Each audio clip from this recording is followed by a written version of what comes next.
Я русский, родился и вырос в Казахстане. Но меня называют, поскольку раз я в России был, это я был там много раз. Меня всегда называется из-за того, что я приехал из Казахстана, что я Тебе казах. придется операцию делать, ёпта.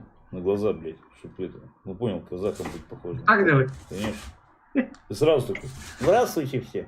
Привет. Салам алейкум. Вот, теперь похож, я тебе говорю. Нихуй ты отличаешься. Я только родился в Казахстане, сука, я русский, отъебитесь, блядь.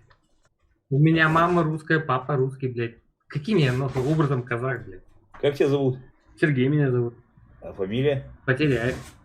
Моя фамилия приехала с Екатеринбурга.